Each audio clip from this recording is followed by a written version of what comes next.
Hello everybody, this is Team FS Bradshaw. I came over to stay in Malaysia because originally we booked Singapore. So we were looking for places and I found this place that was pretty good. It was $1,400 for a month. We usually book a month because with her it's hard to travel. So we like to do at least a week, but if we can, we like to do a month. Singapore's so small, we feel like a month would have been great. We came over, found out that this wasn't what we thought it would be, and we said, you can go ahead and tell them. A week before we actually came to Singapore, the Airbnb host emailed Frankie through the app. You should always speak to everyone when you're doing your Airbnb stuff through the app. So basically they said, we're decorating, we need you to check in a day later than originally had planned. They didn't want to change the arrangement, they just wanted us to check in a day later. I think we both assumed that they meant redecorating, like renovation. So he typed them back. When he did though, he was kind of a little bit upset because you got to take this 1-year-old from one place, and for one day we're gonna get off the plane. It was gonna be early in the morning at like 2 o'clock. Yeah, when we got we're gonna have to take a cab. I mean, just on and on and on. But we were so excited to get the Airbnb at our price point, and Singapore is just kind of expensive. We thought, oh, well, we'll give this person a chance. I mean, because you know, if they have one review, I don't know, you know. Singapore has very strict laws too. Yeah, so we figured that, you know, Airbnb had to follow those laws. So we get into Singapore. Frankie managed to get another Airbnb at a little bit higher price point.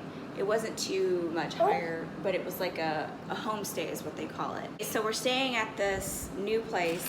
We're texting this person throughout the morning, and they're like, hey, I'll pick you up. You don't have to take a cab to my house, this and that. And we're thinking, okay, that's great. And I sent them a picture of all of our luggage, which is a lot. And they said, okay, great, I'll pick you up at 6. We're at this restaurant and we start texting the person, and this person is not texting back. They're not saying anything, they're not responding at all. Frankie and I are getting a little bit worried, me especially, that this person isn't gonna respond. I think Frankie was getting a little upset and suggested that we took a cab over to the address that we knew of, because once you check into Airbnb, they'll give you an address. We got to the address. It turned out to be part of those like kind of like government housing. It definitely could have been as nice as it looked like on the interior, but there wasn't any really much exterior places, and government housing in Singapore is pretty nice. Cab driver told us like, hey, this is probably a scam because they don't have a house number here. We realized, you know, this probably isn't a good deal, so we need to find a place for the night. He gave us some great ideas. We stayed there. Just in case you don't know, Singapore ranges anywhere from $50 a night all the way up to, you can spend 15 grand a night if you want on a place. We decided to look in Malaysia because I heard that they have open borders with Singapore.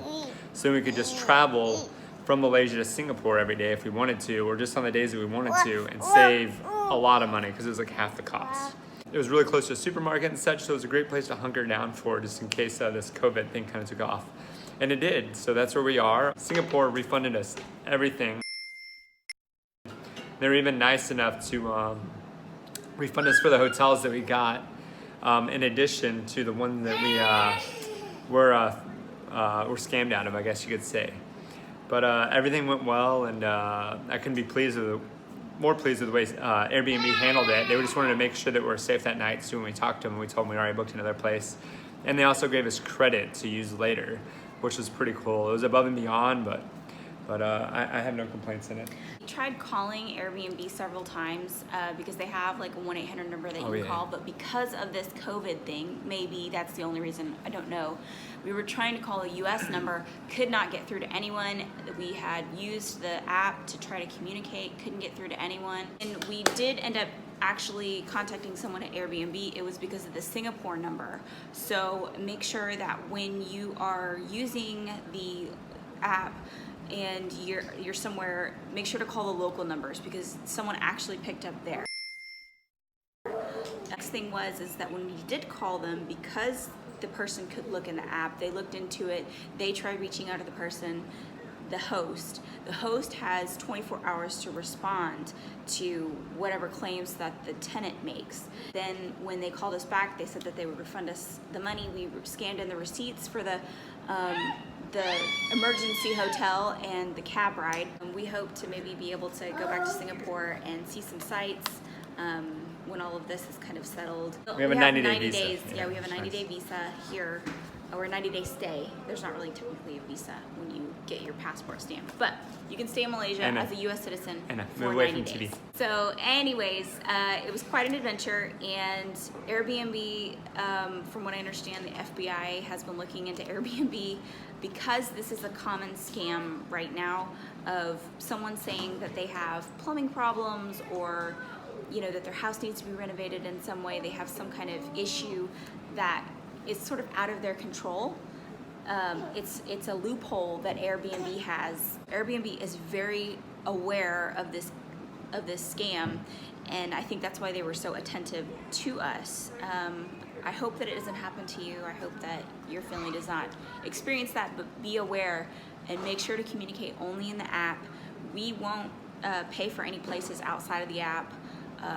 We don't do anything outside of the app. We're very straightforward and make sure that we are always communicating in the app. Make sure they have reviews. If they don't have reviews, kind of taking a risk. There's people I understand who just get on and probably don't have a review or something. But it's very helpful to look at a review or kind of see. I think other than the review, I think there wasn't really any things that would stand out to us. It should be noted that we've stayed at probably 11 or 12 Airbnbs in the last. We've been traveling since December, just around the world, Southeast Asia mostly, but we've probably stayed in 12, would you say, Sweetie, Airbnbs? Never had a problem. So I wouldn't let it scare you or stay away, but just be cautious maybe. And I think the only two red flags that this would have been were the number, which we didn't know that it was a Hong Kong number because we don't live in Singapore. So we didn't immediately recognize that. As soon as they said that they were renovating, just get out. Just say, hey, I need you to cancel. I need you, host, to get out of this. And then if they don't, then get with Airbnb customer service, because that is your red flag to say, I don't want to be involved in this. And do not, another thing I read online was that people will try to move you to different locations. And Airbnb has a policy that if you accept that, then you check in, they're not going to refund you the money. So I've heard that the locations are not as nice. They're like, that's part of the scam. So just don't do it. Just have them cancel the reservation. And if they say that you have to cancel it, talk to Airbnb and see if they'll let it not go against your record, or that the host needs to cancel, something like that, because you don't want it to affect your score. This is just our fair warning to everybody. It did happen to us. We didn't think it would.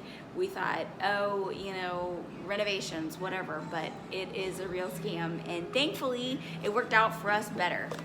We really like our place in Malaysia a lot better. Yeah, I'd say another thing, if you have kids like we do and you don't have a place to stay for the night because something like this, I'd say just think rationally. You don't have to argue with a person about the accommodations that night and get refunded that night through Airbnb and all. Just find another place, book a couple of nights, and just be in contact with Airbnb in the morning and such, and they'll take care of you. One thing, if you don't book through Airbnb for a minute, we went ahead and almost booked immediately, so we didn't get a discount on the next place, which is fine. We were fine with getting a new place, but because we felt like we got a pretty good deal. But if you are really looking for a deal and even further, just book for 1 or 2 nights at a hotel like we did, but wait to book your next Airbnb if you're gonna stay a month someplace. So get in touch with them, because then they'll offer a discount for that. But just some advice. All right, thanks.